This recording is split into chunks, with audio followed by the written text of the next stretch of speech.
7 years. 8 years. I did fall pregnant and I had a miscarriage. It was the worst pain in my life. I'm destined to be a mother.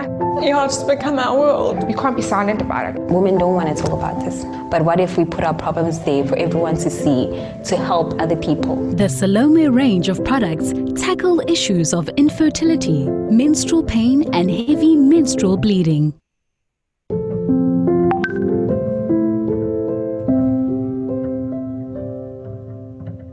When I'm jumping off in the taxi, I have to keep checking myself if I'm messed. I used to suffer from very bad cramps. I couldn't stand up straight. I think it's not something to be ashamed of. So let's talk about it. Let's just normalize these kind of conversations. The Salome range of products tackle issues of infertility, menstrual pain, and heavy menstrual bleeding.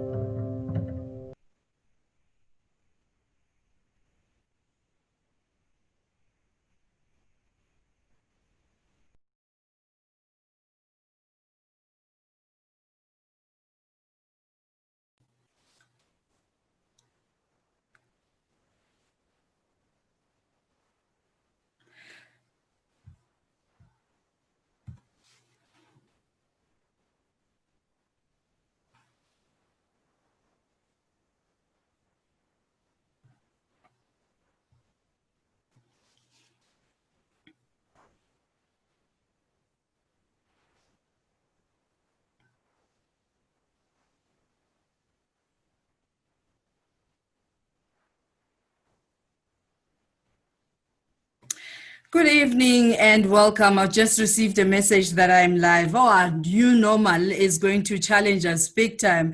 Thank you so much for connecting with us as we come together as women and men. I would like to welcome men as well.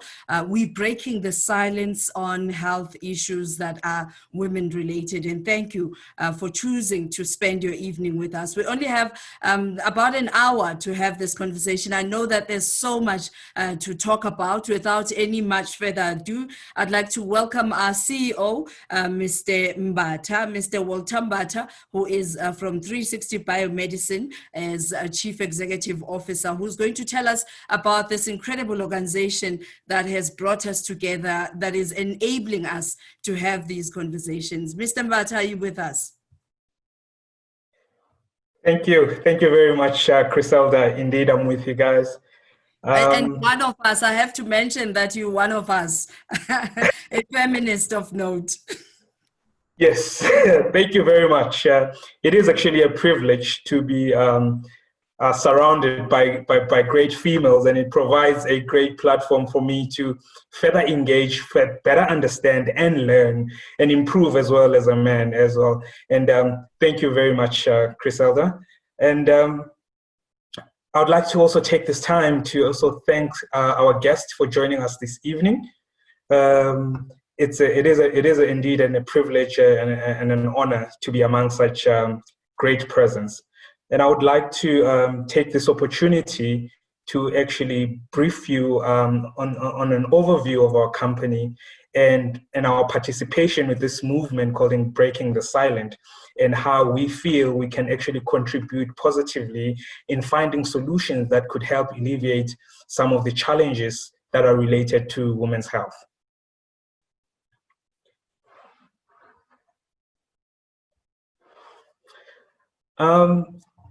As Criselda has beautifully introduced me, I'm Walter Mbatha. I'm the CEO of 360 Biomedicine, and it is indeed a privilege for me to actually take you through an overview of our company, what is it that we do and who we are, and the important role that we feel we can contribute to finding solution to women's health problems and challenges. 360 Biomedicine is actually a subsidiary of 360 Global Solution Group, which is formerly known, it was previously known as 360 Financial Services Group. It had interest in businesses in funeral, financial, healthcare, scientific, technology, and client services.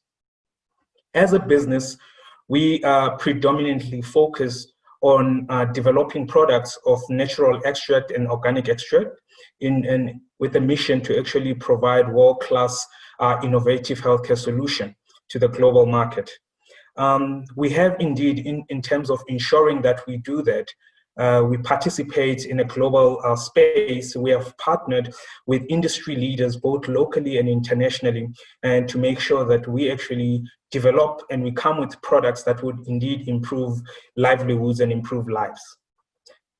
Next slide, please. Thank you. You might have pretty much asked yourself, who is 360 Biomedicine? We are actually indeed a new player in the market. We are a young company, very ambitious. The company was officially registered in 2019. However, within this short space of time, as a result of our ambition, we've already launched a couple of products which are available in the market, and there's several few products that are already in the pipeline. What we've done extensively as well, we've actually acquired a business formerly known as Troy Pharmaceutical. Now it's called 360 Herbal Health, which is a company which is based in KZN, which focuses on manufacturing and commercializing traditional based medicine, including personal healthcare products and cosmetic products that we also manufacture through that facility. And as a business, we felt it was very important for us to actually collaborate with institutions such as the CSIR to ensure that we actually develop our product of high quality standard, which is backed up by scientific and technological research. We also, within the group, the 360 Global Solution Group, we have another biotech company that we are affiliated with, and I'm privileged to be actually heading up that company as well, which is 360 Biopharmaceutical, which focus on actually developing innovative allopathic medicine, which is targeted at providing solutions to healthcare, which is focused on infectious disease.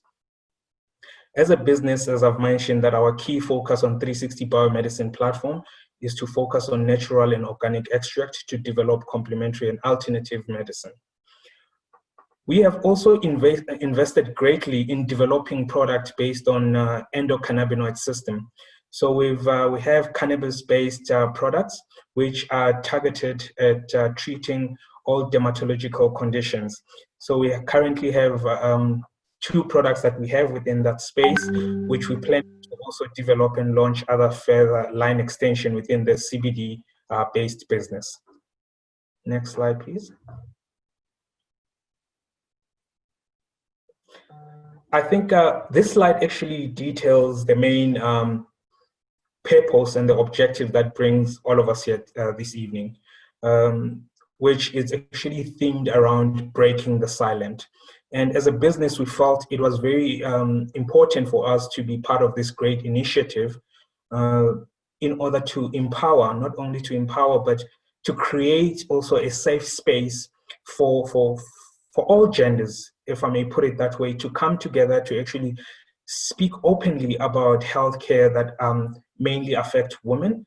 And so that by speaking so, we actually ensure that we provide a platform where we can actually inspire others and as well get inspired by others.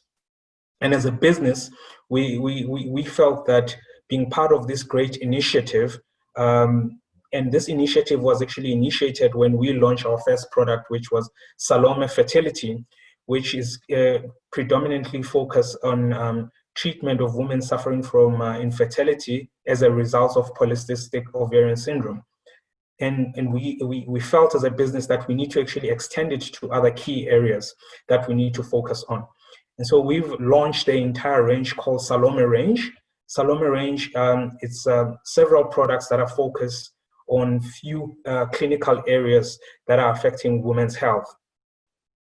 At the moment, we have 3 products that are available in the market, which is the one that I've just mentioned, Salome Fertility, which is focused on treatment of infertility.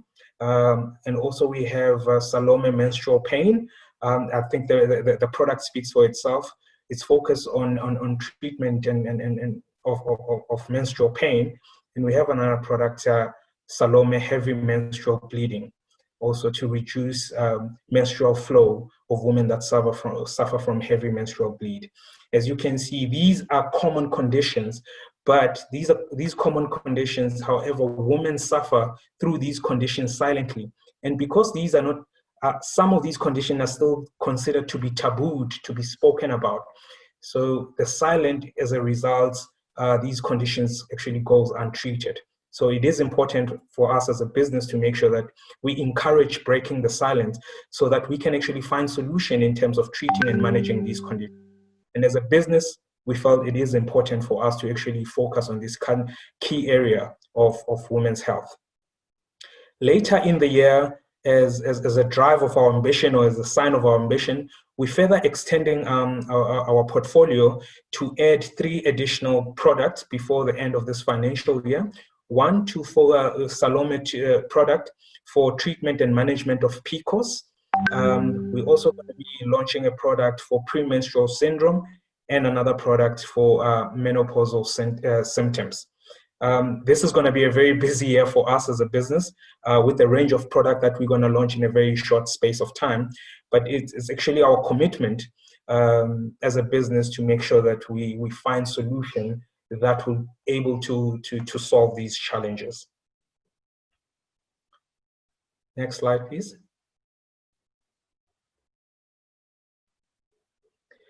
As I've mentioned, currently the 3 products that we have in the market, which is Salome Fertility, Salome Heavy Menstrual Bleeding, and Salome Menstrual Pain. This is the slide just to highlight what is actually the composition of these products.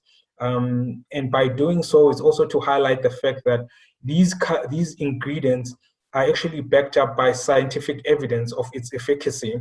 Hence, we wanted to incorporate them into our product line, and it's key for us to ensure that we provide product of the high quality. As I've mentioned, Salome Fertility, which is made out of myo-inositol and D-chiro-inositol, which has shown to actually improve hormonal imbalance in women that suffer from PCOS.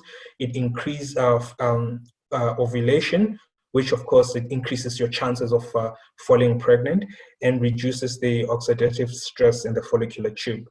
You also have Salome Heavy Menstrual Bleed, which is made from Capsella basopastoris, which is an ingredient that has shown, there's a clinical study actually that has shown reduction in the menstrual flow, and it has antioxidant and anti-inflammatory properties.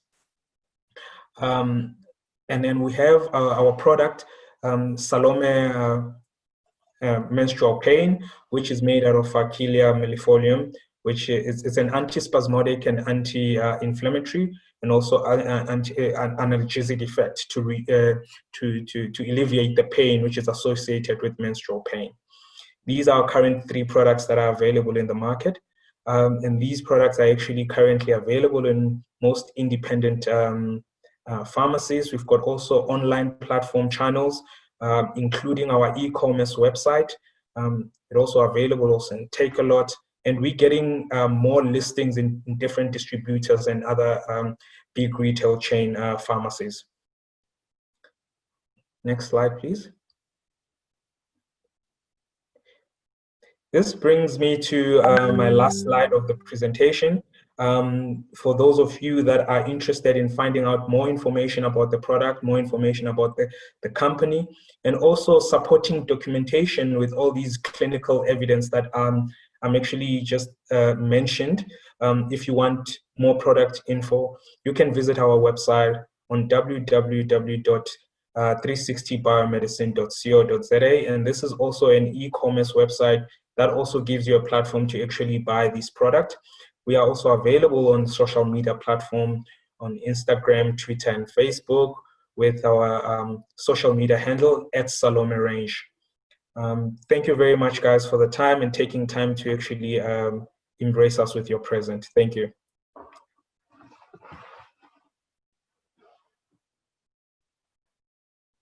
Thank you very much, Walter. It is just so inspirational to hear you mention all this language that is around women's health. And it's incredible to have a man standing up for women related health issues. And thank you for being our voice as we break the silence. And thank you to everyone who's joined us right now. We continue with our presentations, and we are going to take your questions and try and respond to them as best as we possibly can. If you can perhaps have questions for Walter as well, he'll be with us throughout the conversation. And as he did indicate that he is the CEO of biomedicine, and perhaps you have products that you would like us to consider as well as all these as we form a basket of beautiful products that are going to help us deal with health related matters better. All right, right now I'd like to welcome, or help me welcome, Dr. Lusanda Shimange Matsose, who is an incredible advocate for women health issues. And I have to mention that she's a specialist obstetrician and gynecologist. She's currently working at Charlotte Maxeke, Johannesburg Academic Hospital, and also part-time at Sentin Mediclinic, and she lectures at Wits University, and she founded the My First Gynae. Can you remember your very first time visiting a gynae? I know that many of us have teenagers, or some of us, let me speak for myself and say some of us have teenagers who are finding it very, when you visit your gynae for the first time, you don't know what to expect. And when you have such a beautiful face with such a beautiful smile, I'm sure it makes all the difference. Dr. Lusanda, welcome, and thank you so much for joining us. Criselda, thank you so much for such a kind introduction. And you speak about my first gynae. When we came up with the company name, it was really about that you do get young girls and young women, or even older women, who really never visit a gynae. And it's really about making that visit comfortable for them. So thank you very much for that. Absolutely. Thank you for joining. And I'd like to say thank you to Walter and the team for inviting me to talk about this very important topic, polycystic ovarian syndrome. And thank you to everyone who has signed up for a webinar. And I really hope you get what you came for, because we certainly here to give you what you want. So just on the background of hashtag Break the Silence, on this first slide, there's three women that I've depicted here. And the first lady is Hanam Kaur, who's a British Indian model, and she's a body activist. Can everyone see my screen?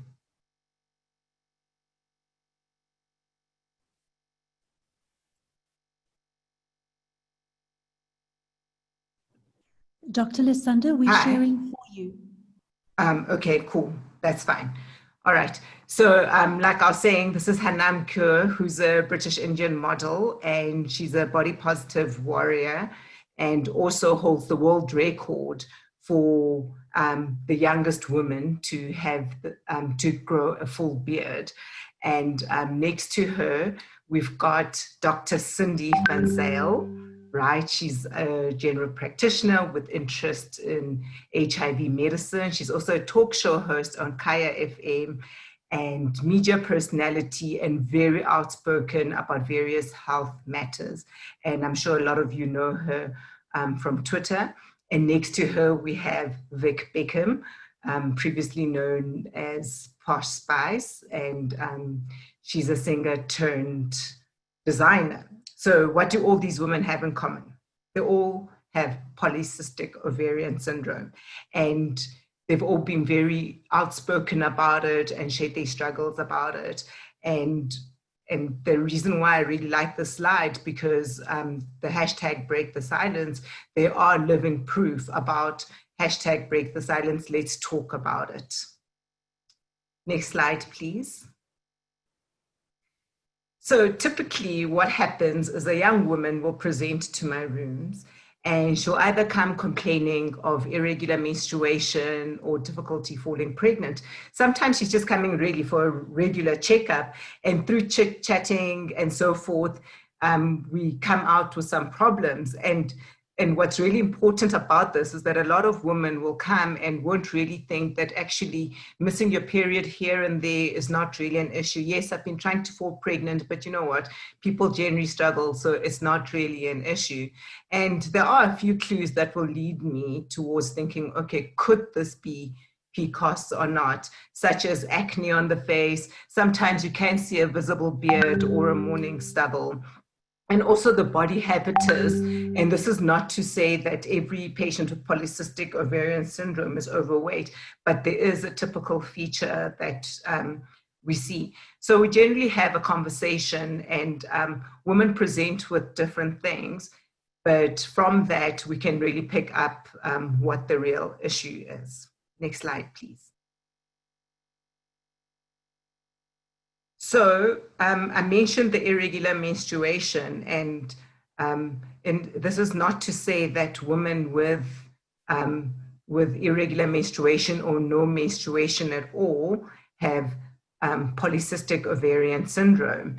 But as you can see, there are different factors that can cause the menstrual irregularities, such as hormonal factors, structural factors, lifestyle, or medication that the patient is taking. Next slide. And with regards to the abnormal hair growth, so those are women who are generally spotting a beard or a morning stubble.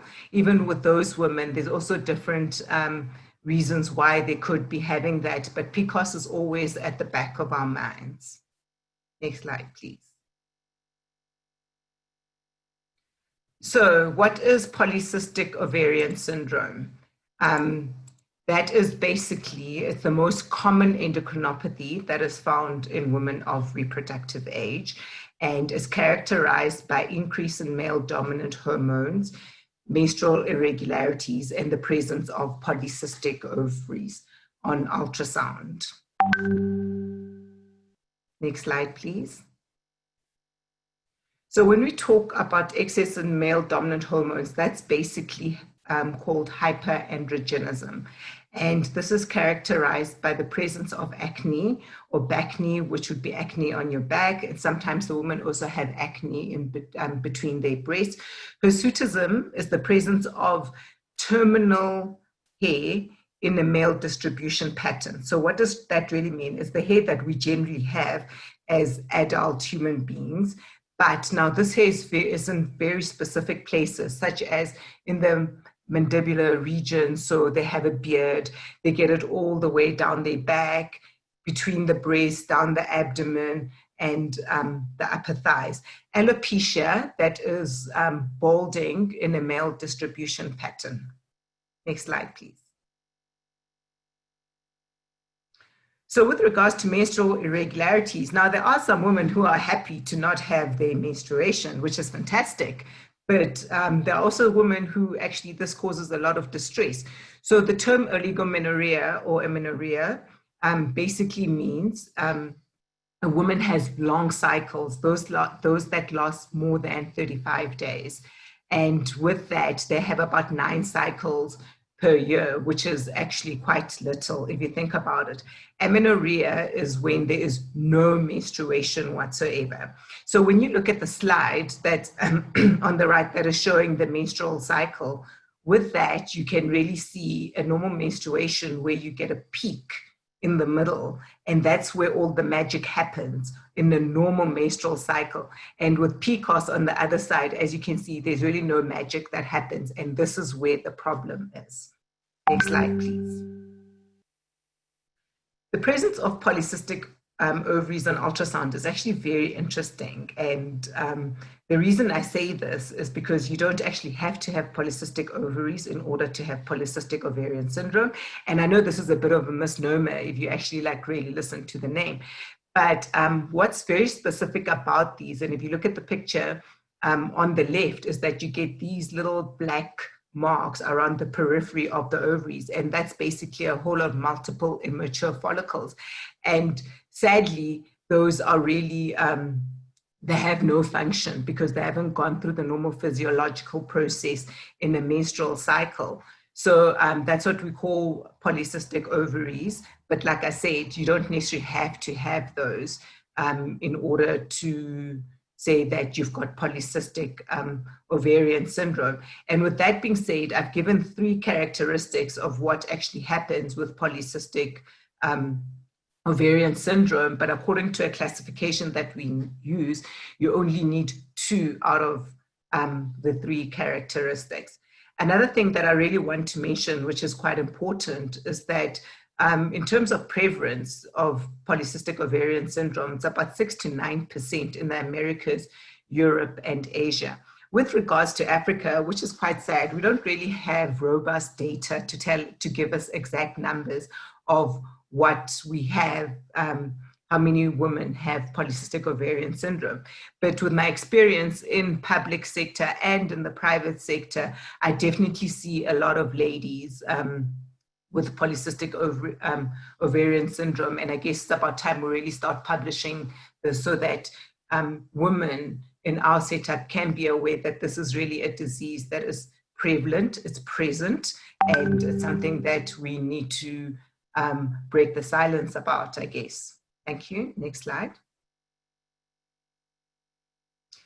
So why are we talking about polycystic ovarian syndrome? Why are we on a Wednesday night at 8 o'clock presenting this to you? How does this actually affect you as a woman?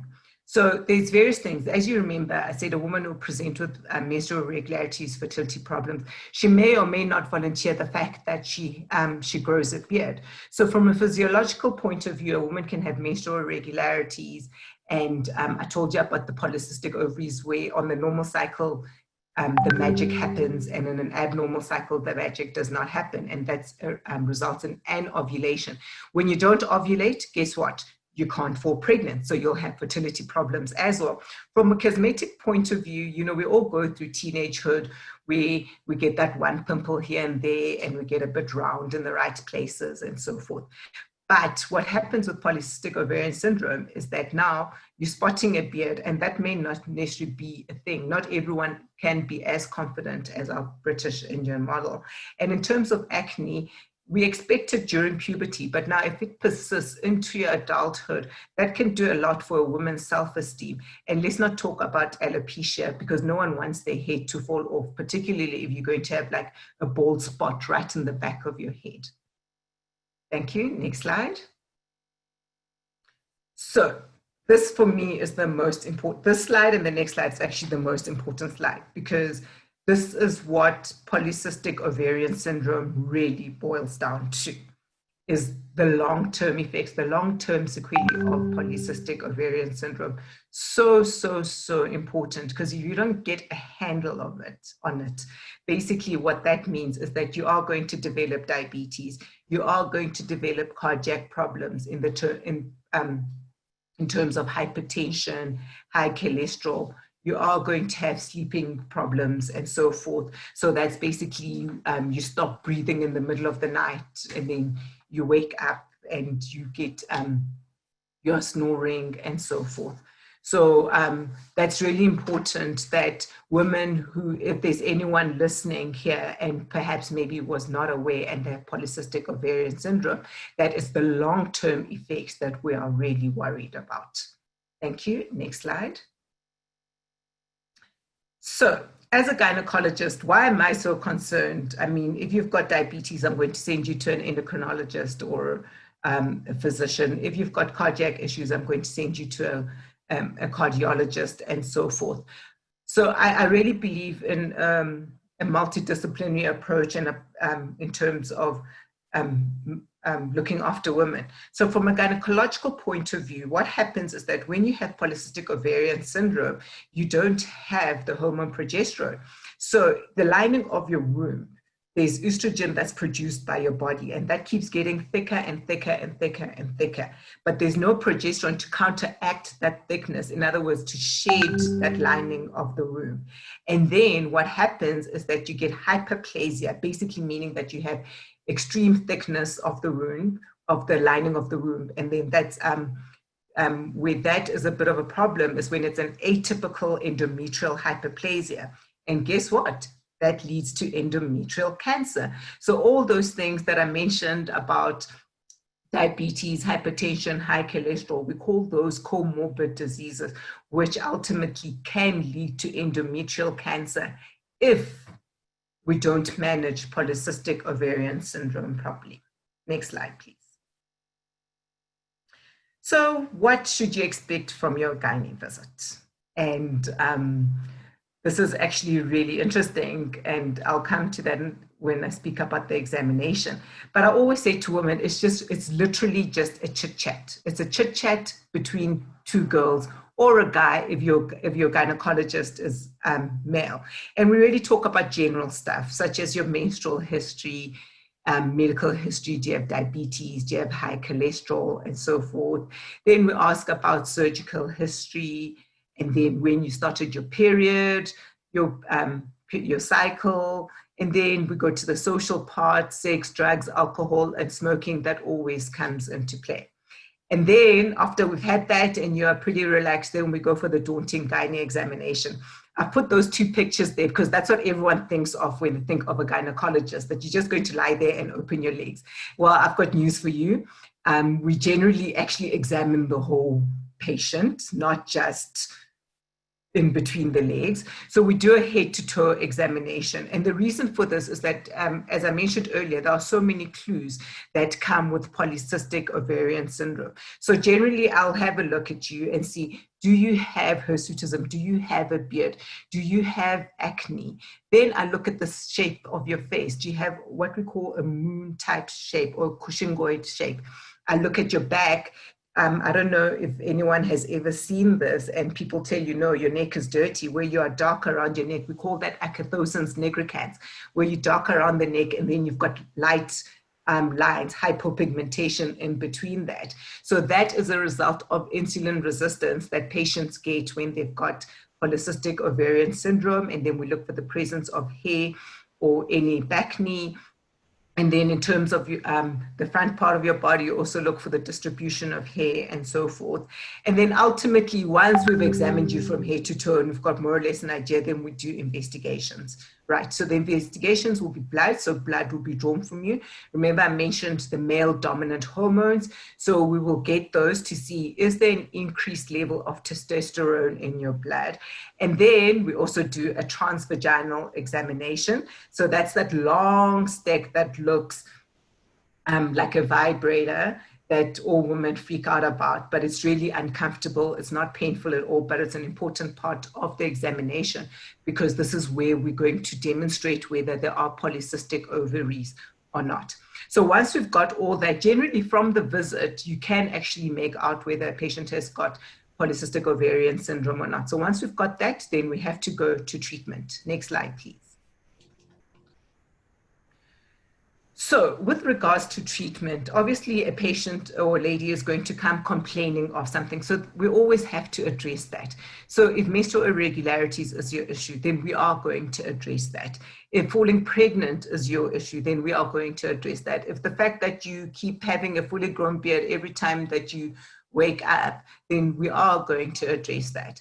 But ultimately, like I said, when I mentioned those two important slides, is for us to deal with the underlying pathophysiology so that we can prevent the long-term sequelae of polycystic ovarian syndrome.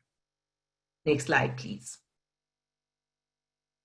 So I've spoken about multidisciplinary approach. What does that mean? Is that, yes, I'm a gynecologist and a patient with polycystic ovarian syndrome will most likely present to me. But because of the long-term sequelae that I mentioned, then I will need the help of a dermatologist, an endocrinologist, a cardiologist.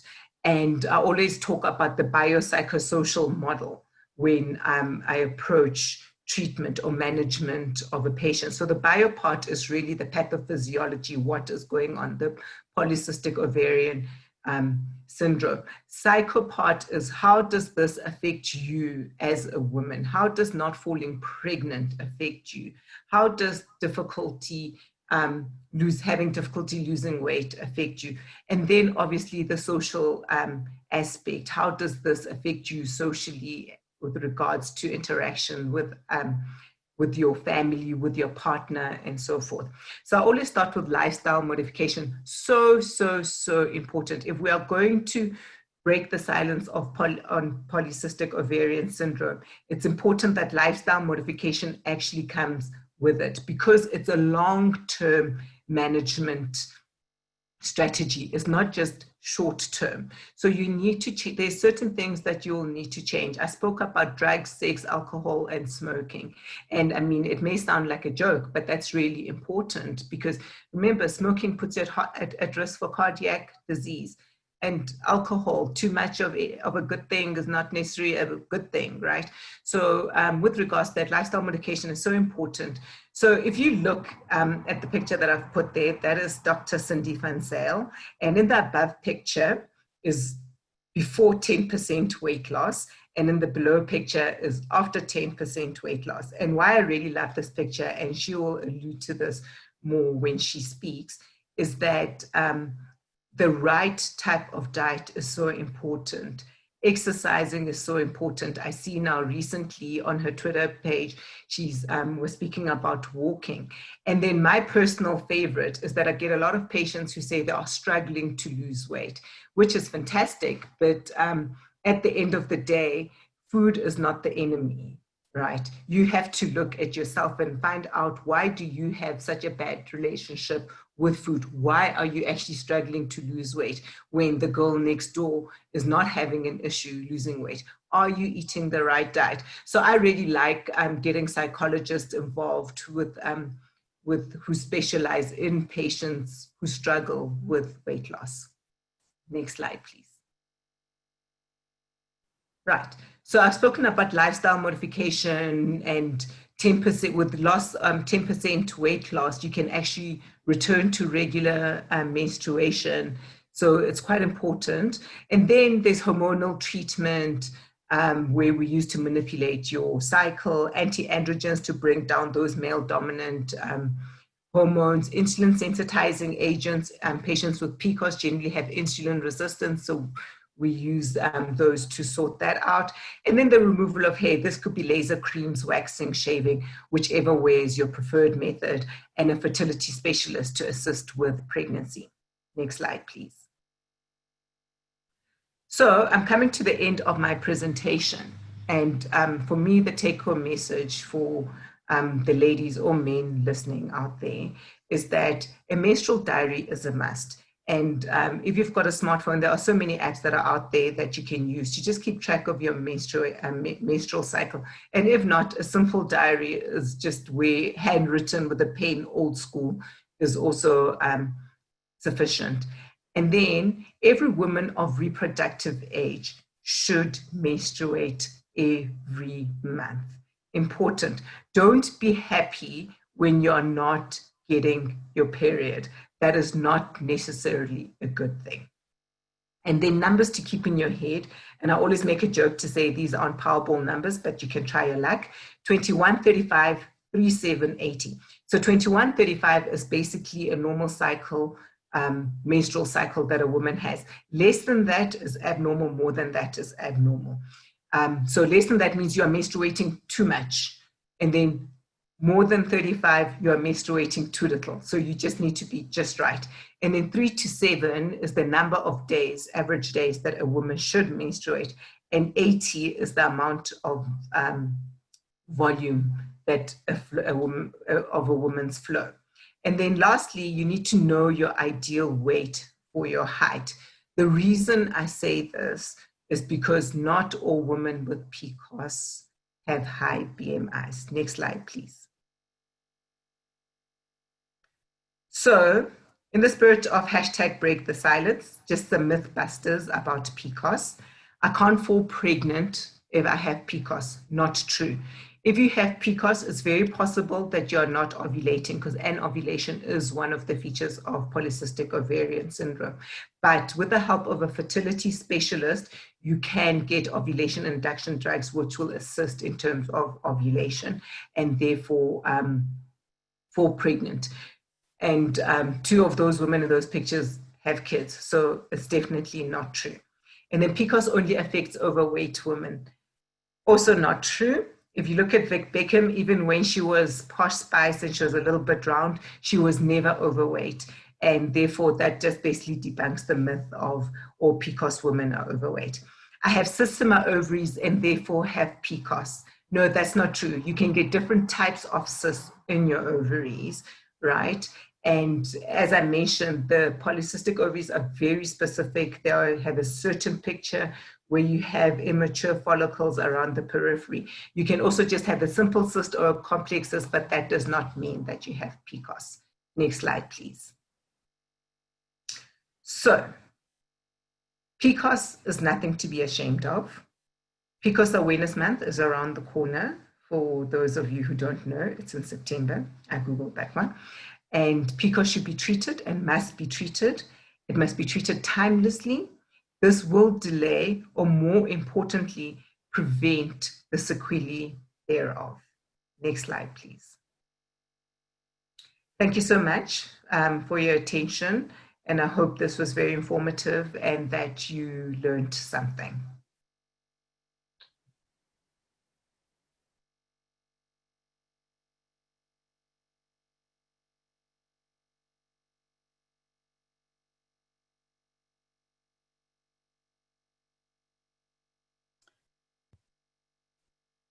Thank you very much, Dr. Lusanda. I actually feel like I've just achieved myself a PhD in medicine. And, you know, to think that 80% of women struggle with infertility, and it's something this simple that can be sorted out. I don't mean to just minimize the challenge that PCOS poses upon women, but knowing is better than just panicking and not knowing what to do. And without any further ado, I'm worried about our time online. The unfortunate reality is these issues, we need to be in depth. We need to continue having these conversations. I'm hoping that this would be the first of many, because we have so many questions, and I don't think we'll be able to go through all of them. But if you have posed a question, please go on to our Facebook page, Salome Range. On our Facebook page, we are going to respond to all these questions. And as you connect with us today, please hashtag break the silence, and do follow us on Instagram, Twitter, YouTube, and Facebook, and all of it at Salome Range. And thank you once again, Dr. Lusanda. And we certainly are better informed. Let me move straight on to Dr. Sindi van Zyl. I know that many of you follow her on Facebook. She's quite active in women issues, and she's going to be talking to us about her personal journey on PCOS and fertility.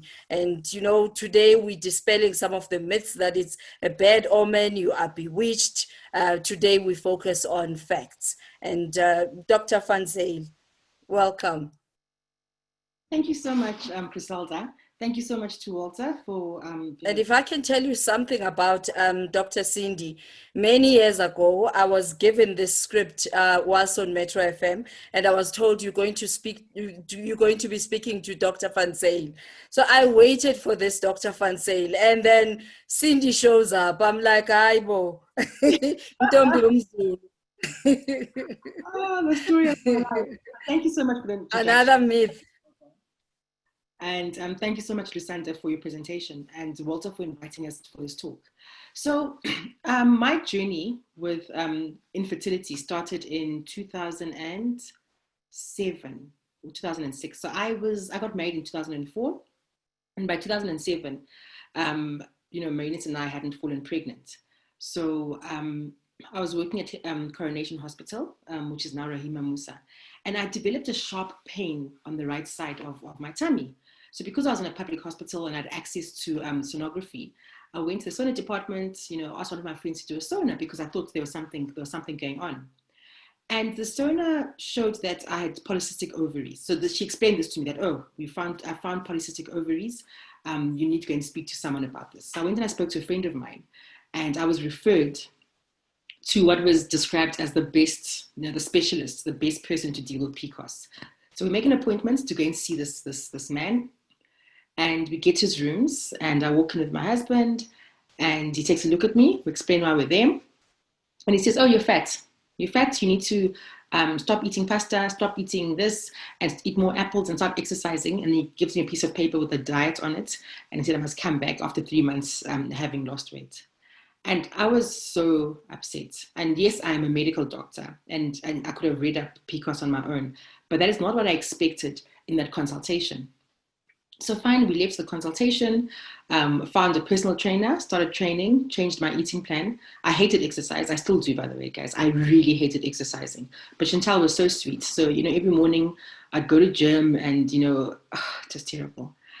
And after a while, I'd lost some weight, didn't lose a lot, went back to see the specialist. And he was rude. And he said to me, "Well, you haven't lost as much weight as I'd wanted you to. So now I'm going to have to put you on medication." So there is medication that we give to patients who have PCOS, and it's quite awful. I mean, it leaves a very metallic taste in your mouth. So I started this medication, and then I was also put on a fertility drug. So I was on this medication, still doing the personal training, trying very hard not to binge on fast food, and obviously stressed about not being able to have a baby. And that's something that people don't really speak about, is that, the infertility comes with stress because, you've been married for a few years and everyone's like waiting to see what's going to happen. Like, where's the baby, So that was just all happening at the same time. And by the end of 2007, I was quite tired, guys. I'd had enough. So I said to Marinus, I was like, "You know what, honey? I've seen a baby at the hospital, a very cute little child, and I think we can adopt this child." So I took him to the hospital. He also met the child, and we felt, okay, we'd stop everything, and then we'd go for the option of adoption. I did carry on exercising, but I didn't ever go back to that doctor because I found that his attitude towards me was nothing short of shocking. And yes, he may have been the best person for PCOS, but his attitude was just rotten. And I think a lot of people have that experience, especially if you're obese or overweight. You have that experience when you interface with the healthcare system. And then, I relaxed, stopped everything, and the following March, we fell pregnant with Nandi. But I knew my diagnosis. We fell pregnant, we had the child, and then in 2011, I had my second child. And I think the discussion around polycystic ovarian syndrome is really, for me, about getting people diagnosed with PCOS. So, obesity and being overweight is not a very easy subject to broach. And, I think South Africa has to get to a place where we can speak openly about the number of people that are obese or overweight. And of course, what the side effects or, the issues, the health-related issues, the health-related complications that come with being obese or overweight. And so my PCOS is primarily due to the fact that I carry a lot of abdominal obesity, as Lusanda has explained. So not everyone is overweight or obese that has PCOS, but I do. So I know that I'm carrying a lot of fat around my abdomen, and I'm working on it, but that's the reason why I have PCOS. The symptoms that I've displayed of PCOS, my periods are very regular, so I have periods every month. I do still have abdominal pain, quite regularly. So I understand now that it's the cysts in my ovaries. But I also have a beard, guys. So like every 2 days or so, like Lusanda says, I have to like get a tweezer, and because I'm afraid of laser, so I'm not going to do laser at the moment. I haven't reached that stage yet, but I do have a bit of a beard. So every 2 days or so, I need to like tweeze my beard and so on. And sometimes I get the kids to do it. Now they understand that they have to do it. So those are the main symptoms for me, is the hair. The journey with PCOS is it's frustrating in that you know that the thing that's going to help is the weight loss. And really, with my first child, the thing that helped was losing about 20 kilograms. But also, it's having to change what you eat. So I'm an emotional eater, right?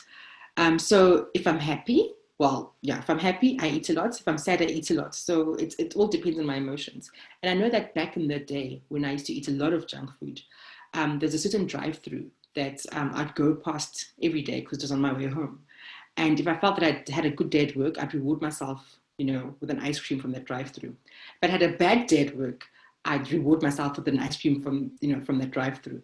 And so just understanding the relationship between, overweight and my emotions and so on, that's really what's helped, and the picture that Lusanda showed, the before and after picture, So that came about when I decided to start eating cleaner and just basically cutting out sugar and carbs, or cutting down on carbs, but cutting out sugar in my life. Not very easy because, you know, you've grown up eating that food, you've become accustomed to it, and to change and start eating something different was very challenging for me. So what I advise is that, you know, do it gradually. It can't be a drastic decision. So each month, decide what you're going to not eat any longer.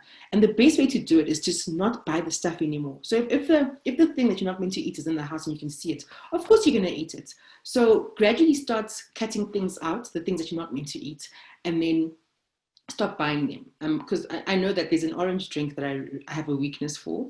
And if it's in the house, rest assured I'm going to have some. But if we don't buy it, then I don't have any. So that's a tip I'd like to give.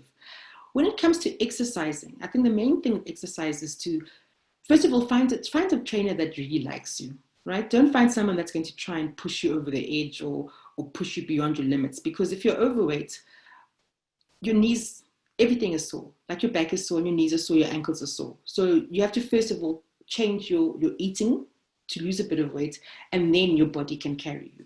So I have had trainers who are very kind in that regards, that they understand that I'm not going to be on the treadmill for 20 minutes because I'm still starting out. So find a trainer that likes you, find a trainer that understands you, find a trainer that won't shame you and will walk this journey with you. I started exercising again, last year, August. And so I walk. So initially I'd walk 5 kilometers in 2 hours. And the one day I was so exhausted, I asked my trainer to call an Uber, and he didn't have his phone on him, and I was so upset I started crying. But that's how upset, well, yeah, you know, 5 kilometers in 2 hours was how I started last year. And we then entered races, and well, we do the fun walk. And my personal best is 56 minutes. So it's cool. I'm happy with my personal best. It's still a journey. But we've started off slowly. He doesn't pressurize me. If I don't feel like walking, we'll do something else. But most times I do try and walk, and it's really changed my life. So that's why I'm really wanting to encourage you guys to do that. You know, get to know what PCOS is, recognize the symptoms, go and see a medical doctor, and then get the help that you need. The one thing that I've also adapted, you know, as I end my talk, is that, you know, because I was trained in Western medicine, that's all I've ever known. But over the years, I've started realizing that it's not only Western medicine that can treat something. And I think this is why I agreed to be part of this webinar, because for some people, the Western medicine is not going to work. So then more natural products will work for some people. So, you know, you can try the Western medicine. If that doesn't work for you, then of course you can try the natural range. But it's great that I'm part of this too, because we have to adapt, right? We know that Western medicine doesn't have all the answers. We know that the two things could work hand in hand, but we as doctors have to change our attitude towards patients wanting to try something else. So that's my story with PCOS, and I hope that you're encouraged to, you know, get your diagnosis made.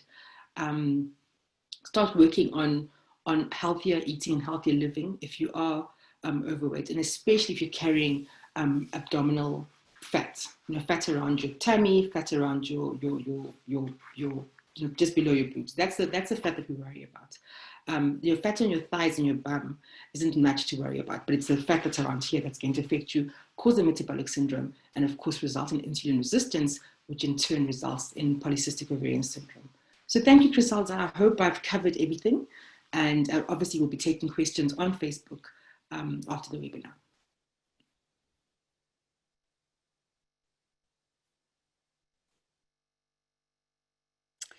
Thank you very much, Dr. Sindi. We are certainly better informed. What a beautiful, heartwarming story. And oftentimes we have, you know, preconceived thoughts that professionals never ever get to experience health challenges. We have so many questions. I don't know how we're going to go through all these questions. And one thing I can say for sure is that you have helped us to break the silence. The silence is completely broken. We have almost 100 questions. Oh my goodness. So what we're going to do, we're going to put some of these questions on our Facebook page. If you can just kindly follow us, and your answer will be there for the question that you asked. Dr. Sindi, thank you. Thank you once again. Thank you very much for sharing with us such a heartwarming story. I've seen your beautiful babies. It was a worthwhile journey. Thank you. All right, let's try and respond to the many questions. If I can have all my presenters on screen so that we can try and just respond to all these questions. We also have a poll, by the way, that we would like your responses to see where we are in terms of the thinking when it comes to health-related matters. The very first question says, I want to know if 360 has medicine or treatment for irregular periods. I'm not sure if you are going to take that one, Walter, because you are the one that promised us all these products that respond to the various health challenges that women experience. And Ms. Moore says, what informed the ratio of MI to DI in the fertility formulation? I've seen studies indicating a ratio of 40 to 1 to be effective, such as Ovasitol, which isn't available in South Africa. And Dr. Lusanda, if you can respond to that, please. Is there a difference between Inofolic and the saloon fertility products? Or do I need to take metformin when trying to conceive for PCOS, with PCOS? Perhaps if I can just have those, if you can respond to those 3 questions, and then we'll come back and take 5 more each. We'll start with you, Walter. Thank you, Criselda. I think if the idea behind the Salome fertility is also to regulate your hormonal imbalance, which as a result should manage to regulate your menstrual period, because as we know, as I think also Dr. Lusanda has alluded, in terms of the irregularity that comes with the hormonal imbalance, and that is the symptoms that Salome fertility is trying to address. Yeah. I don't know if there's yeah. Dr. Lusanda? Yes. So which question am I answering? Because it looks like more towards Walter's area. No, it was the MI to DI in the fertility formulation. So that would be for that would be relating to the herbal medication that the patients would have to take. Walter, can you just correct me on that? Yes. Oh, okay. Yes. If maybe I can quickly jump in on this one. The formulation that we have, it's the combination of the myoanisotol and D-chara-anisotol. And what we found is that both the combination of the 550 milligram of myoanisotol and 150 milligram of D-chara-anisotol, with the clinical study that has shown, compare it to other formulation, it has shown 65% fertility rate on the group of studies that was done. Yes. All right, thank you very much, Walter, for that. A lot of people are just relating to the story that you shared, Dr. Sindi. Quite a number of people saying, you talking to me, you talking about me in your sharing. And as I did indicate earlier on, that we are going to be sharing this information on our different pages. And right now, I've got a question. I'm 37 and 174 kgs. In weight. I'm 37 years old and 174 kgs. I gained 15 kgs since I started, since lockdown started. Goodness, you are one of many. And I think it's Nosipo. Nosipo wants to know that with PCOS and insulin resistance, the last period she had was July prior to January, so 183 days in between. So she's on metformin, 1,000 milligrams, and she wants to find out if she recently started taking Pregnomega, as I read the folic acid and vitamin C can help with fertility. Is this correct? Maybe that can go to Walter as well. Do you want me to take that, Walter? Yes, I would actually, I was about, that was going to be my next question to actually maybe take it as well. No, look, she's given a lot of clues, the weight gain, and she's already on metformin. So it sounds like the diagnosis has already made. And I really need to stress something here. And Dr. Sindi really alluded to that. And I saw a lot on the chats that a lot of women get told, lose weight. I need to explain the losing weight part, and I don't want anybody to be offended by the statement. But what we know, because I mean, we can put you on all the drugs and so forth, but ultimately there's a psychological component, and I spoke about lifestyle modification. So just that weight loss alone, I mean, having such a long break in terms of your last period, that is really long.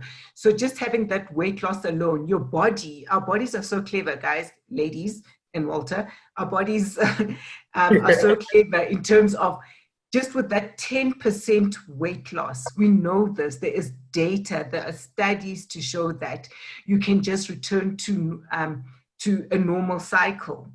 You know, so I always say, I mean, like let's take Dr. Sindi and let's take Victoria Beckham, two totally different body habitus, but they both have polycystic ovarian syndrome. So depending on what the issue is, you need to address that. So in terms of the weight loss, fine, you're on that drug, which is an insulin sensitizer, but the actual issue here is the weight loss. So dietitian, exercising, counseling, let's see why. I mean, yes, we can make all the excuses that we gained a lot of weight during lockdown, but did we actually get up from our chairs instead of streaming television and exercise? Are we watching what we actually put in our mouth?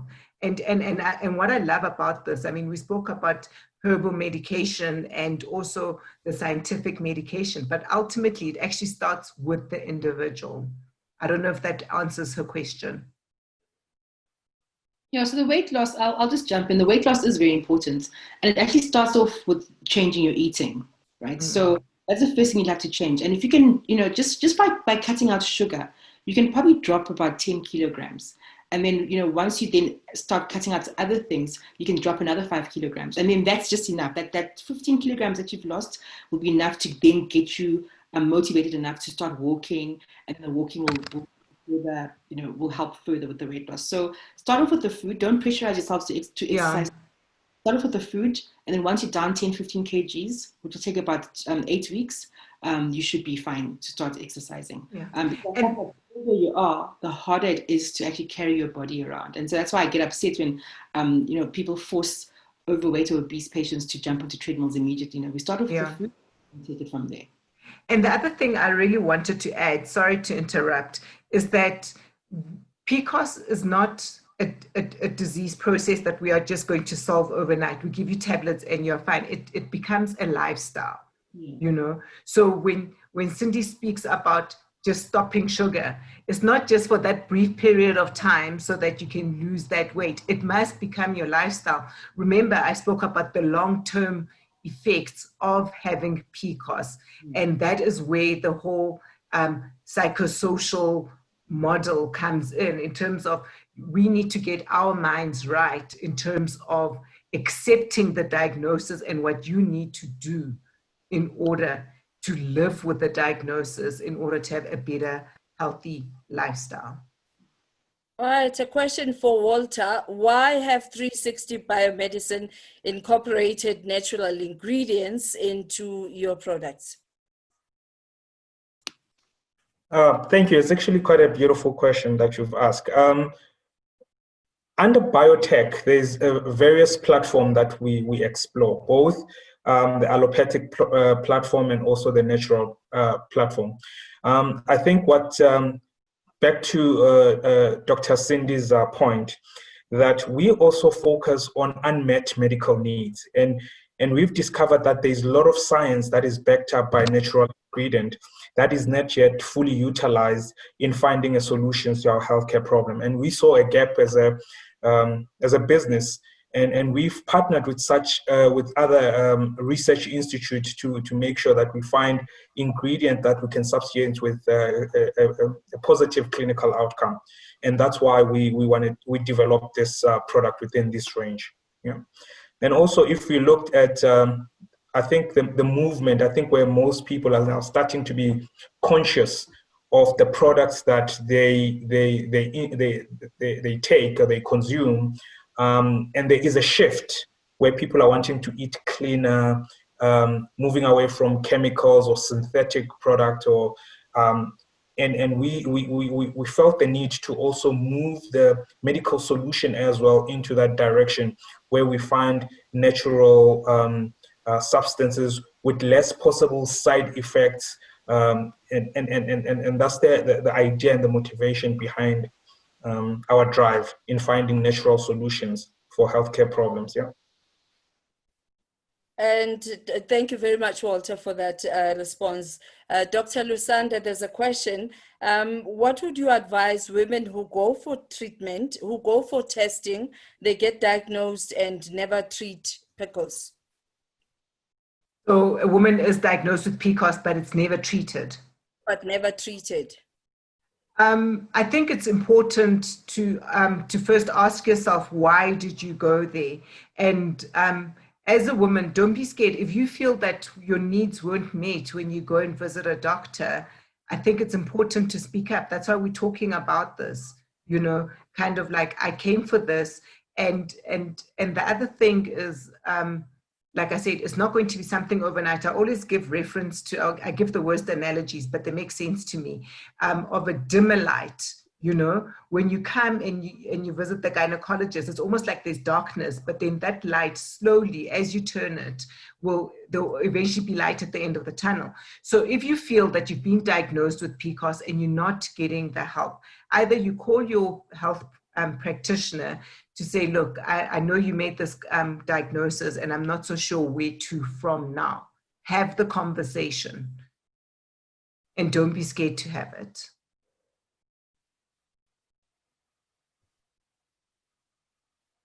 Don't be scared. Unfortunately, we live in times where you can actually just read up a little bit or be on our web and get more information before you even visit a doctor once you suspect that it may be PCOS.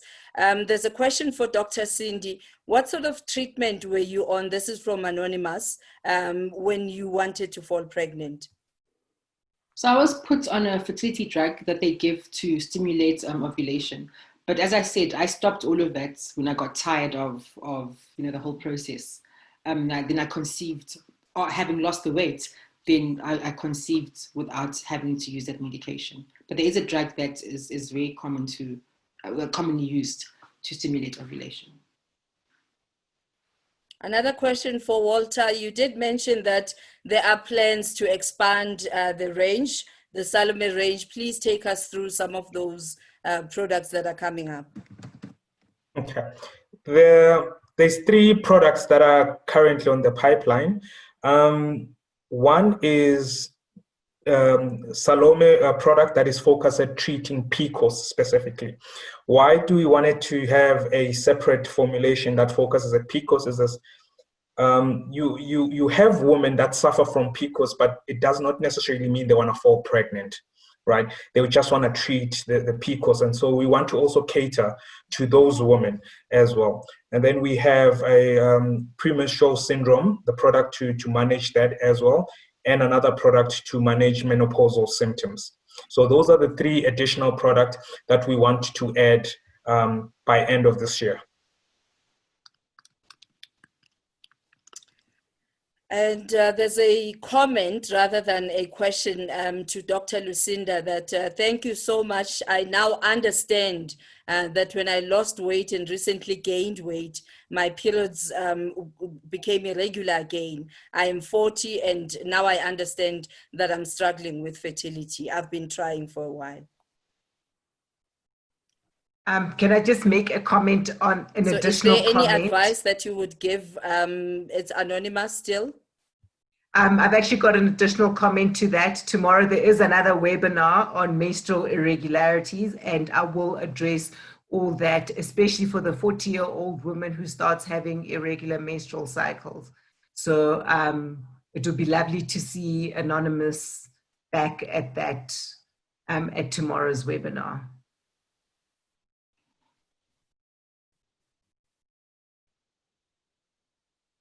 Yeah. We have quite a lot of those, and we are going to respond to them tomorrow. Just a gentle reminder that we on again tomorrow, same time. And another anonymous saying, I think my hormones are out of balance and I have adult acne and excessive hair. I guess that goes back to Dr. Lusanda. You know, and like I said, as you're mentioning this to me, I'm thinking PCOS, right? Yeah. But I will not diagnose PCOS on anyone just through that. There will be an examination that's involved. There would be a bit of chit chat that's involved. There's investigations that is involved, because there is also a lot of overlap. I mean, I can't go back to my slides now where I put the overlaps and what could cause irregular menstrual cycles, what could cause excessive hair loss. So PCOS is a possibility, but the only way you can make that diagnosis is through the examination and the investigations.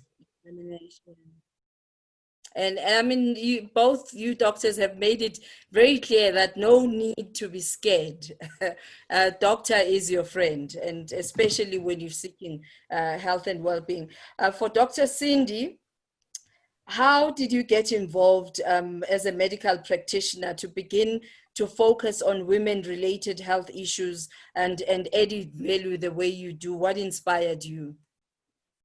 I mean, Lusanda and I went to university together. I think I've always liked sharing information and making sure that people, know what they need to know. It's really all about you making the right decisions for yourself. I think one of the principles in my life is that when you see a patient, you want to make sure that that patient never sees you again, right? Wherever they go to continue their healthcare, they have enough information and knowledge to be able to explain to the next healthcare worker exactly what happens, exactly what medication they're on, and so on. So I find that sometimes we rush patients through consultations, and it's not beneficial because they go somewhere else and no one understands, what happened with the previous doctor or the previous nurse. So it's all about empowering patients to make decisions for themselves, because it's teamwork. I keep saying this, that it's gone are the days where the doctor said and you did. It's teamwork. So if you're unhappy about something, if you're not comfortable with something, you need to have those discussions with your doctor and work as a team. And what's the aim of the teamwork is to make you better.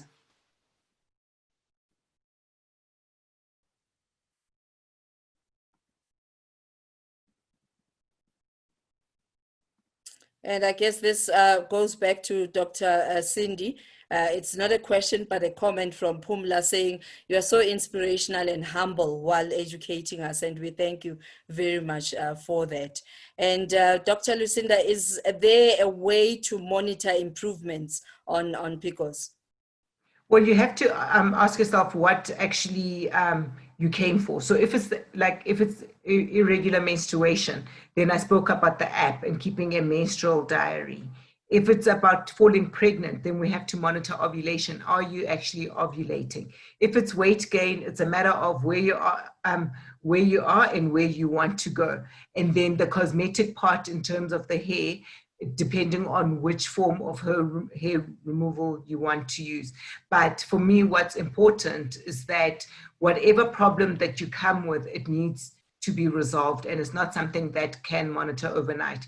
In that one slide, I said every woman of reproductive age should have a menstrual period every single month. I'm seeing a lot of questions about, I've missed my period here, I haven't had my menstruation here, could I have PCOS, is this a problem?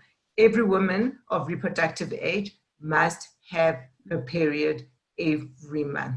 And how do you monitor that? With an app, with a diary, in a calendar, and so forth.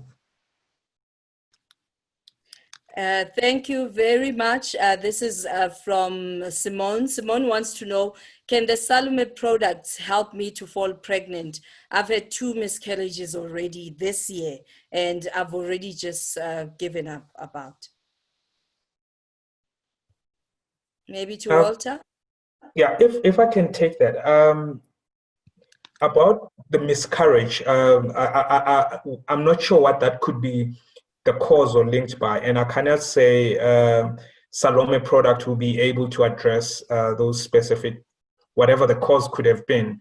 Probably the likes of Dr. Lusanda might probably have to do a proper thorough investigation to find out what would be the root cause, to find a solution to that, right? The Salome product specifically focus on, one, the fertility, of course, to manage this symptoms of PCOS, which as a result causes infertility. If the infertility is as a result of PCOS, yes, Salome fertility would assist.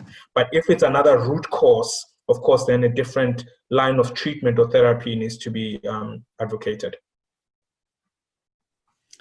All right, we are now going to just view a poll, some of the questions that you responded to, and just see how you responded to these particular questions right now.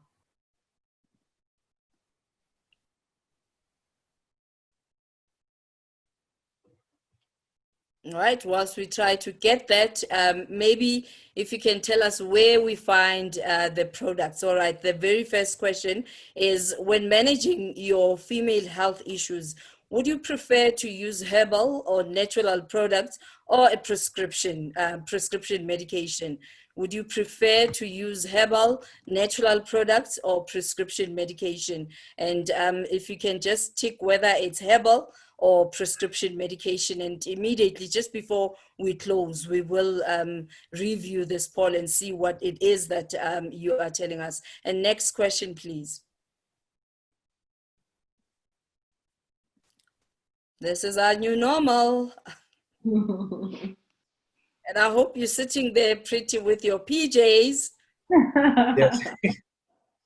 All right, the next question is, who do you talk to about fertility and menstrual issues? Is it a friend, a family member, your GP, your clinic sister, your gynae, or experts on social media, like your Dr. Google? Who do you talk to? Please just tick whoever it is, whom you confide in, whether it's a friend, a family member, your GP, your clinic sister, your gynae, or expert on social media. The next question, please. It would be very interesting to see your views in this. And I have to say, all my guests, I'm sure you are just as excited as I am that we did indeed break the silence. The silence is broken around health issues, especially reproductive health issues. And the next question is, would you be interested in regular break the silence hashtag sessions with a specialist? Or no, thank you. Yes, monthly, or yes, quarterly. Please give us that feedback, because the only way Walter is going to justify us having this conversation again is if you say yes, you want it back. And please do indicate for us, would you be interested in regular hashtag break the silence sessions with a specialist? No, thank you. Yes, monthly, or yes, quarterly. And we're looking forward to hearing your views. Thank you very much for this. And I am told already by Matlapeng, I think, she says we're missing a pharmacist amongst these great individuals that are with us right now. I'm not sure if we can still another 5 minutes as we have our concluding. Hey, Criselda, in actual fact, yes, Walter. I happen to be a pharmacist. Over and above just being a CEO of Brand 60 Biomedicine, he is a pharmacist by profession and a global pharmacist, not just South African, and not just focusing on herbal medication. I think the wealth of knowledge that you've gained and experience over 13 years, right? Even though you look 26, he has 13 years experience in the pharma industry. And it is interesting that he's now fusing both.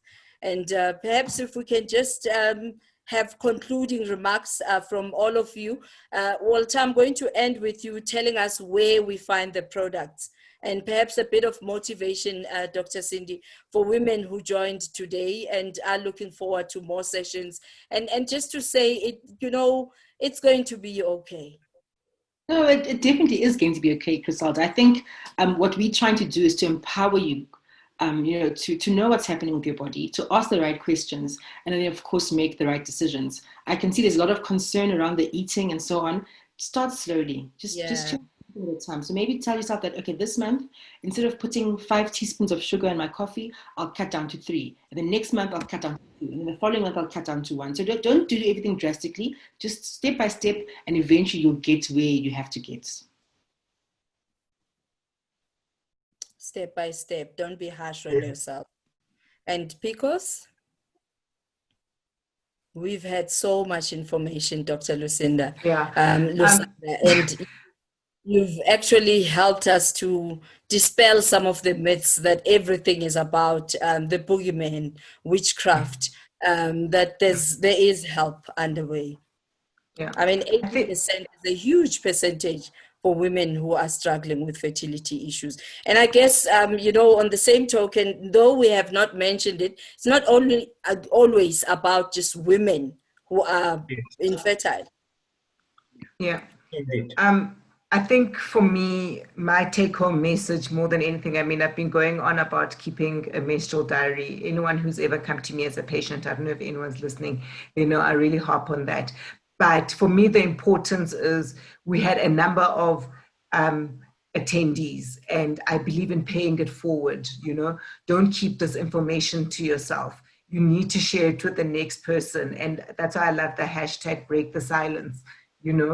Someone has learned one thing today, and whatever that one thing is, it's so important that, I'm seeing the word going around, fellow sisters, a play on those words, and that's what it's about. You need to share it with your fellow sisters. And from my point of view and Dr. Sindi's point of view, we try and get it out as much as possible on our various social media platforms. And we know we cannot always reach everyone.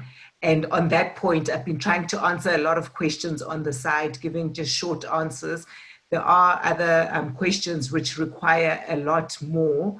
So I'm hoping that on the poll, everyone has put that, and Walter, I hope you're listening, that they want monthly webinars so we can continue to give the people what they want. What they want, yes.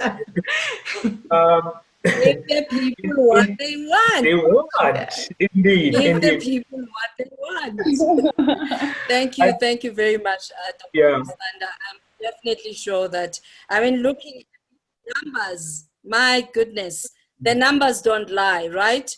The numbers are saying most definitely. The questions are still, trickling in, and I'm sure that we are going to spend a great deal of time just trying to respond to each and every one of you. A lot more people are saying, please don't only talk about Facebook. We are on Instagram. Hello. We hear you. We hear you. We'll make a plan and ensure that you receive your responses. $1 million question, Bambat.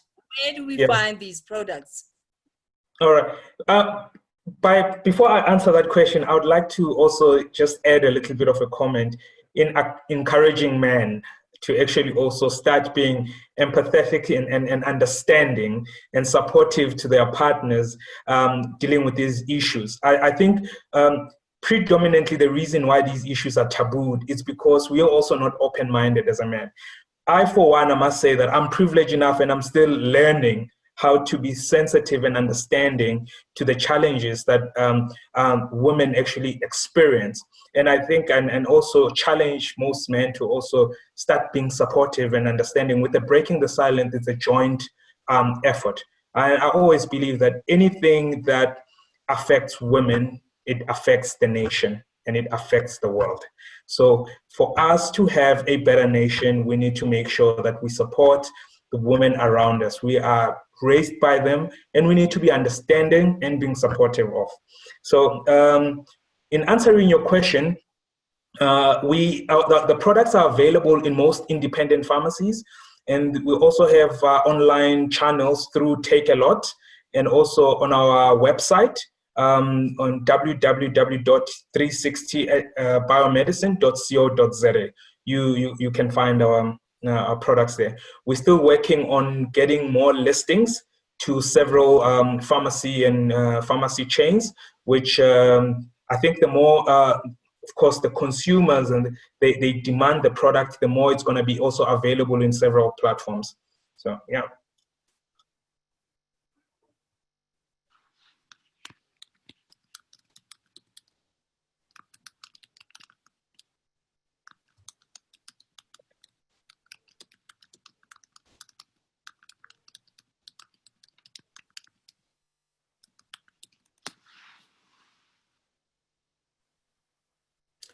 Right, technology. Thank you so much, Walter.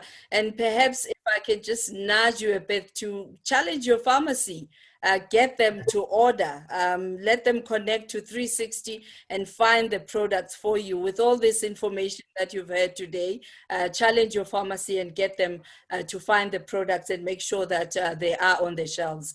So the poll says, the first question, when managing your female health issues, would you prefer to use herbal natural products or prescription medication? 79%, it's actually 87% says herbal natural products. I'm looking for your smile, Walter. I'm looking smiling. for your smile. And only 13% says medical products. And the next question was, who do you talk to about fertility or menstrual issues? 27% says a friend. So make sure that you are that friend that is learned. 19% says a family member. And 10% says my GP. Goodness. And only 2% says I go to my clinic sister. And 32%, Dr. Lusanda, yeah, I can see that first. Yes, so Mandla right there. 32% says my gynae, and only 10% says experts on social media. Thank goodness, because Dr. Google is not always accurate, eh? So make sure that you are well informed by a specialist, and this is why we have experts today. And the last question is, would you be interested in regular break the silence hashtag sessions with a specialist? 74%. Like, let me start with the very first one. The no thank you is 0%. 0% says no thank you. Yes, monthly, 74%. And I guess the 26% that says quarterly is considering the issues of data, man. So we'll make sure that we try and get those data rates reduced. And once again, if I can just remind you that according to the World Health Organization, 18 million females worldwide between the ages of 30 and 55 years perceive their menstrual bleeding to be excessive. And that's what we're going to be focusing on tomorrow. Please do join us again. And you can follow us on Instagram at Salome Range, and on Twitter at Salome Range, and YouTube. Follow some of our YouTube posts. We do have videos, simplified education on some of the health-related matters, female health-related matters, and on Facebook as well, Salome Range, and do hashtag break the silence. And I implore you right now to break the silence and go out there on social media, follow our guests, and do share some of the lessons that you've learned. And as you said, Dr. Lusanda, that don't keep the information to yourself. The only way we are going to be an informed society and informed human beings is when we learn. And as we learn, when we know better, we do better and we share with others. Sharing is caring, right? Sharing is caring. Thank you so much. We meet again tomorrow, and good night. Thank you.